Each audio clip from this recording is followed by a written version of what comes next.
guys, I'm Brian. And I'm Terry. And welcome back to the Forest Farm Project. What are we doing today? We're working on Terry's old house. That's me. Boy. Yep. Today we're going to add wiring for washer, dryer, refrigerator. And we're going to have a couple of outlets over the washer and dryer. We're going to have a countertop. It's a front loader washer and dryer, so they're like 38.5 inches tall. We'll probably leave about 40. Somewhere in there. And then and figure about 1.5 inches for that butcher block countertop we're going to put on, so that'll be 41.5. We're going to be about 48 inches high with the receptacles, and we're going to put a switch and a couple of under cabinet lights over that area as well. Yep. A couple outlets on the back wall in case you want to plug something in. You can put a toaster oven up there. Coffee maker, whatever. Anything like that. Yeah, it'd be a little bit higher than normal, but it's usable. Yep. It'll add space to this little kitchen we have. Yeah. Yeah. So. All right, we can get started. He's going to work, I'm going to film, and you guys sit back and enjoy. All right, so we're going to have our dryer going right here. It's 27 inches wide. Washer's going next to it. It's an additional 27 inches wide. Refrigerator's 36 inches wide, and then on the end down that way, there's going to be a little pantry, and we're going to have a little broom closet next to the refrigerator. It's just a little skinny thing that pulls out, and you can hang your brooms in there. So first off, we're going to have a 27 inch wide dryer. You add a 1/2 inch of sheetrock, or 27.5 inches. So that is actually the edge of this stud right here. Then we're going to come past that another 27 inches. Well, we'll just say 54. 27 and 27 is 54. And that ends up being right here with the washer. So now you have to take into consideration the dryer vent box in case there's an obstruction there, or you just have a small area like this available to get a wire in the box in. Fortunately, we've got open studs here. It's an open area. So we'll probably put the vent right in here somewhere. And it's actually one corner of that dryer, so that'll be this corner right here, 27 inches out. That'll work perfect. We're going to put the outlet right here, and we generally put the washer and dryer at 36 inches high to the bottom. That gives you easy access. You don't have to get on your hands and knees when you're trying to work on those things. So we've got the dryer here. We're going to put the washer right over here. It's going to be just this side. The reason being, we might get a little farther from the dryer, but we've got to have this box here. And it's going to mount over the stud. Here's the edge of the washer, 54 inches from that wall, 27 inches away from the dryer. And it's going to have the drain coming out of it, and then two supply lines for hot and cold water. So anyway, we put this here. We're either going to have to put the outlet down here or come over here next to the dryer. Well, you don't want an outlet under where your water lines are running, drain lines or other.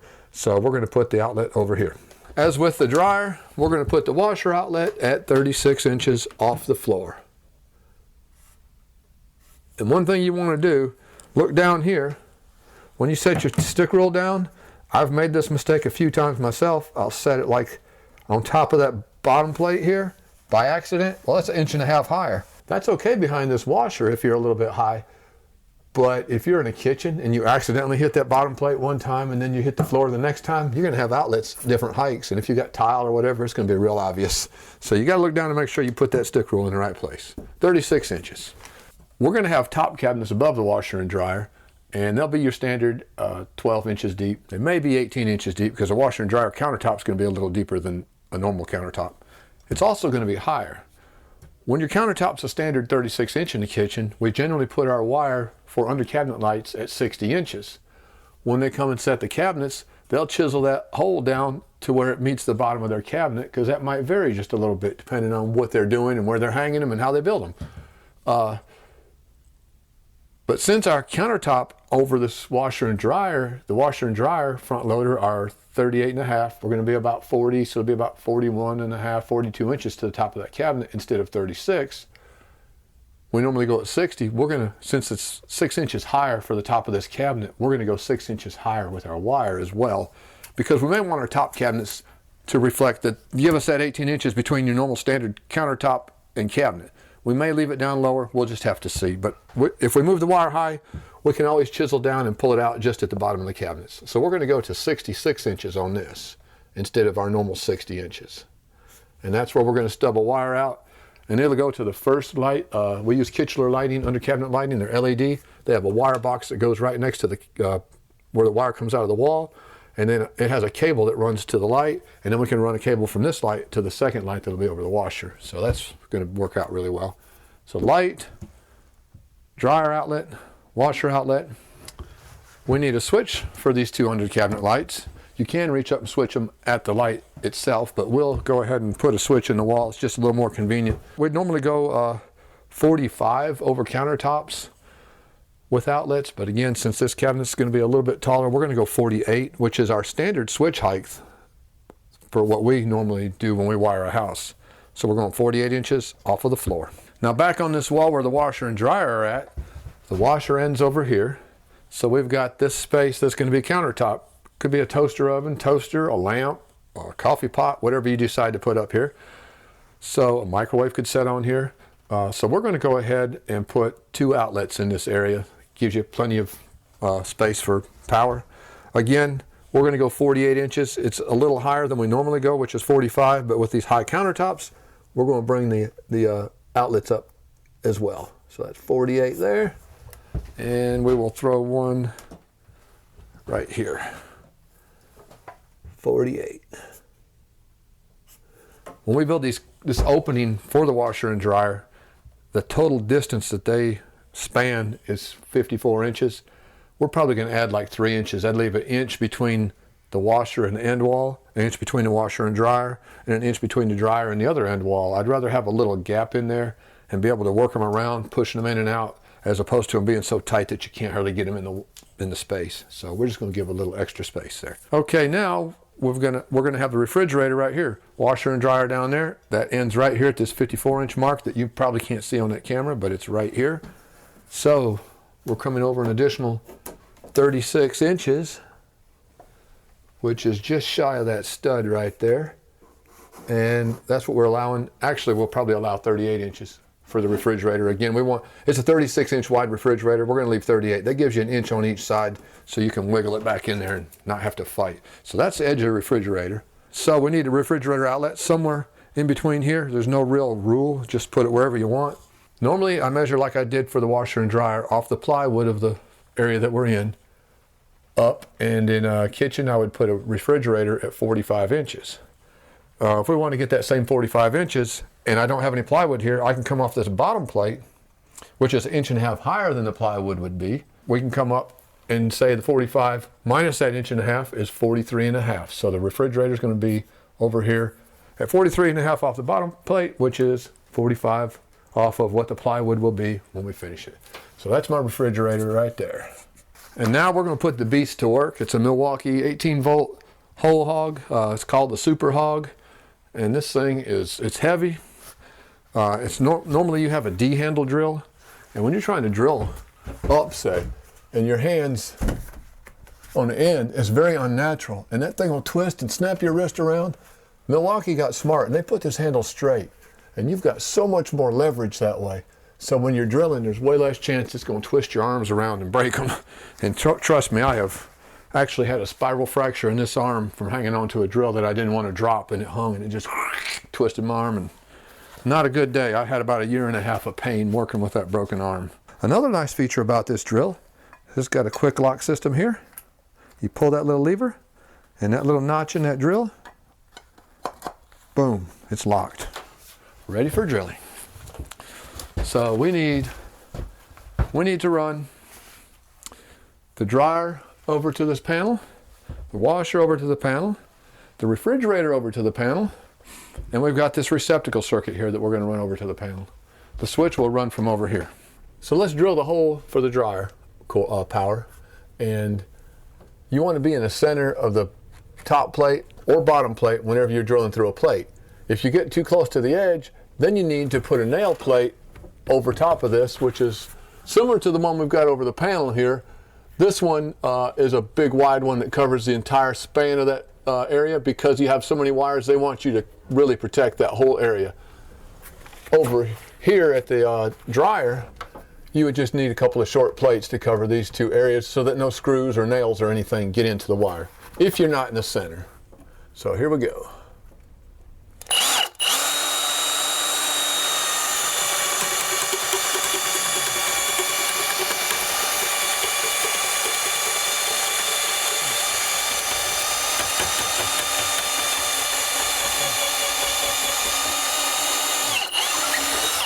And since we have a receptacle circuit over here, we're going to go ahead and drop power from it right here too.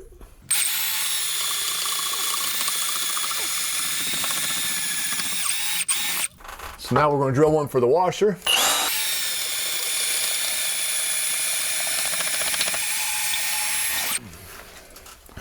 And we're going to need one over here for the refrigerator as well. Now when we nail our boxes up here, we're going to need to be able to get power from this outlet to this outlet over here. So we need to drill through a couple studs. When we go through studs, it's just one stud and it's down here and it's easy to get access to. We generally just use this little drill here. It gets the job done.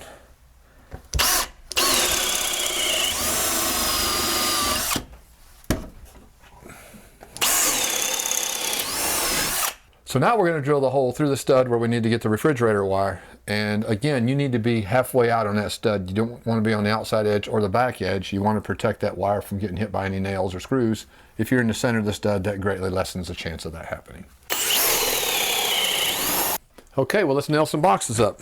There's some little tabs on the side of these boxes that help you align it.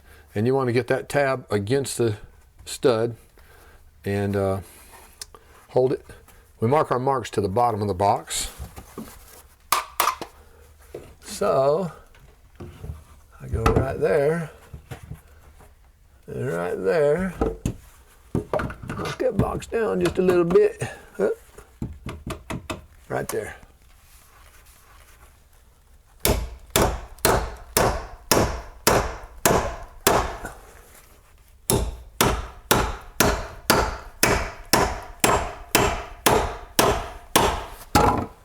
You don't want to drive them too hard. If you hit that nail and it pushes into that plastic, it'll buckle or break. If it buckles, it opens the box up really wide and it just makes a big mess. So you got to kind of be careful when you're driving, especially on these multi-gang boxes where the nails are going in at an angle.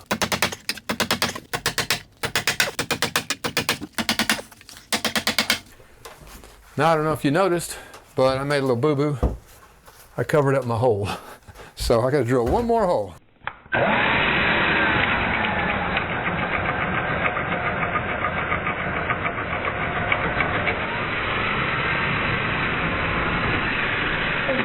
Last but not least, our switch box for the under the cabinet lights.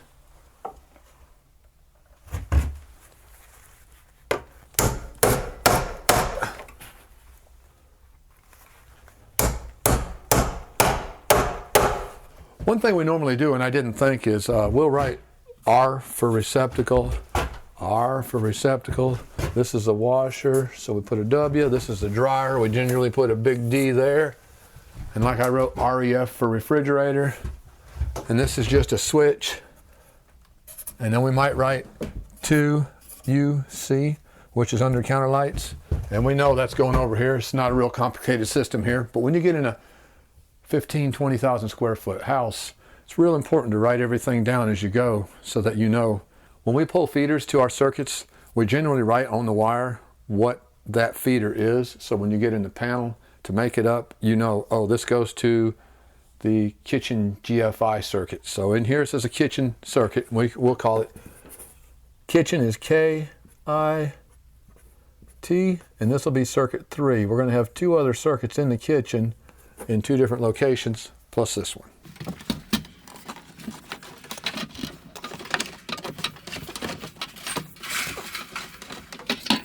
Make sure you got enough wire to go at least to the bottom of that panel. I'm just going to let that hang for now.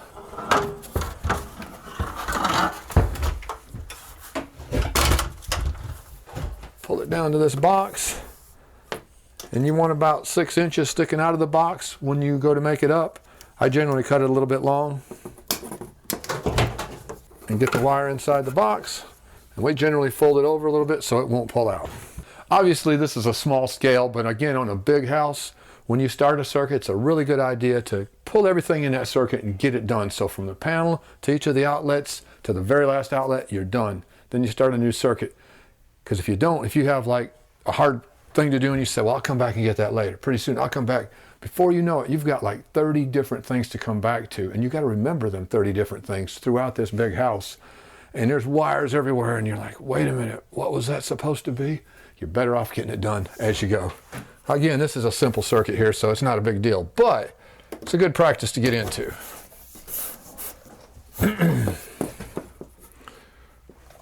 I generally take my pliers, if you want to show them that. I just stick it up in here and push up on that little thing. You can see them poke through and twist them, and it pops that little tab out of there.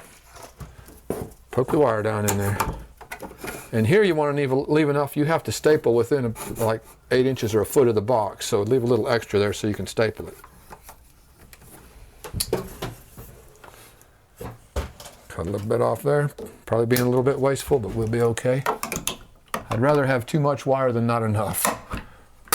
Because I can't tell you how many times I've thought, oh, that's enough, and it's not. Then you have to go back and re-pull it. Cost you more in time, plus you just got a piece of scrap wire. You got to figure out where you can use it because it's too short for what you needed it for. Okay. Now we'll go ahead and pull this washer since we're working on 12. That's another thing. We'll tend to pull one type of wire. If we're pulling, like we're going to pull 10-3 for that dryer, we'll pull all the 12 first, at least in an area, before we go and start on another type of wire.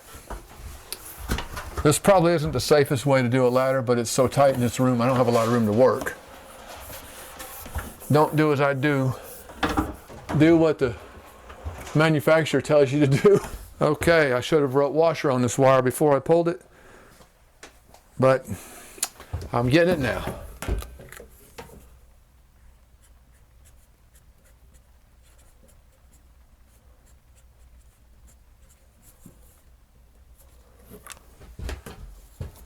That can come in really handy, especially again when you're doing a big job and you've got 60, 70 circuits in some great big house. It's nice to know where each wire goes in case you have a problem. It's easier to figure out.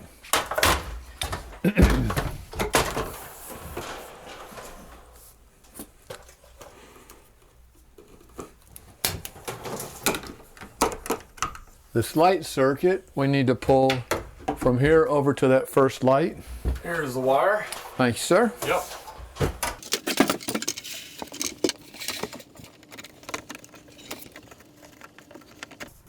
Sometimes it can be a booger getting that wire in there when you already got one wire in there. I may have said under the counter earlier. I meant to say under the cabinet. The counter's down here. You wouldn't want lights under there. But under the bottom of the top cabinets, we just call it under cabinet lights. We generally come in, and so that it doesn't get misplaced and stuck in the wrong box, we throw a staple in there right away to make sure that it's in the place it belongs.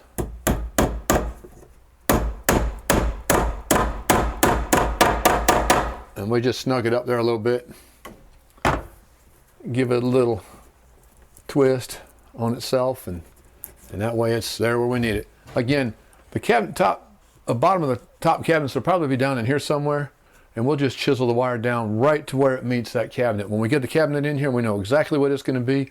We'll measure and say, oh, we need to be down 32 inches or whatever it comes to, and we'll mark that mark. We'll chisel that sheetrock back a little bit, let our wire come out exactly where we need it, and then later again we have the Kichler box that's going to contain this wire. Instead of an electrical box, it has a box that mounts under the cabinet, and then the cable comes off to the lights. So that should do that.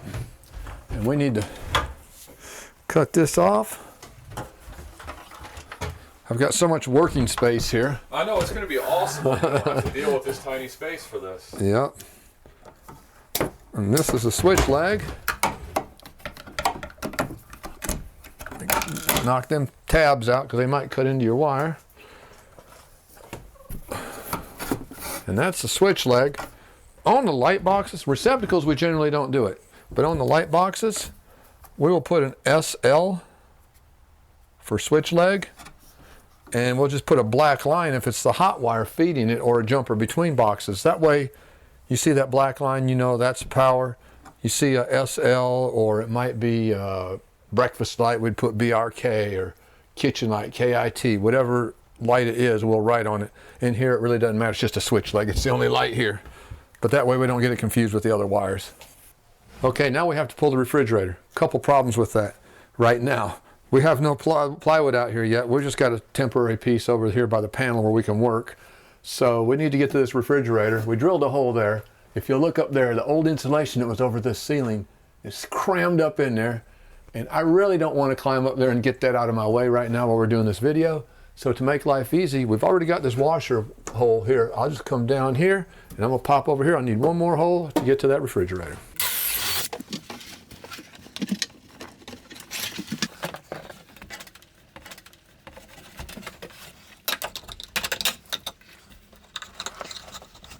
pull this wire back from over here.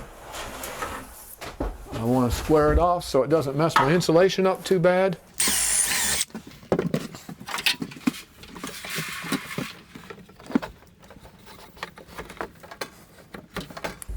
All right, so we're pulling a kitchen light circuit right here.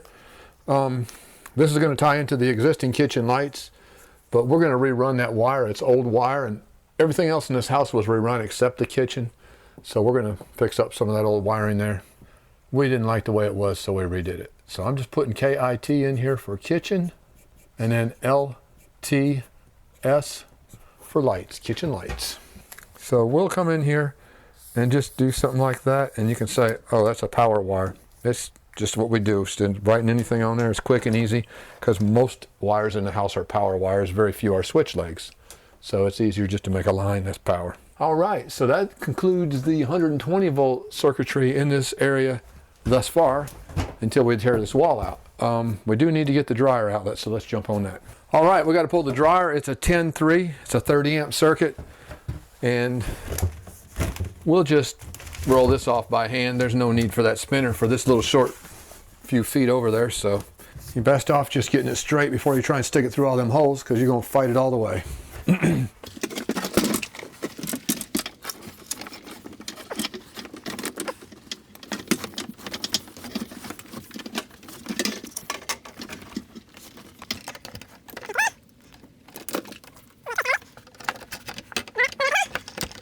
Well, that's it for this portion of the video. Check back soon. We're going to do a follow-up showing you how we staple everything off, round up all the wires, and get everything in the panel.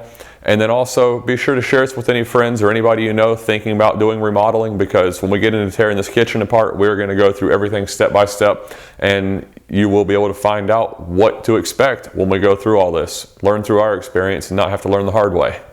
But that's about it for today. Give us that big thumbs up if you like what you see. Check back often, and make sure you're subscribed below. We got a heck of a lot coming. Have a good one, guys.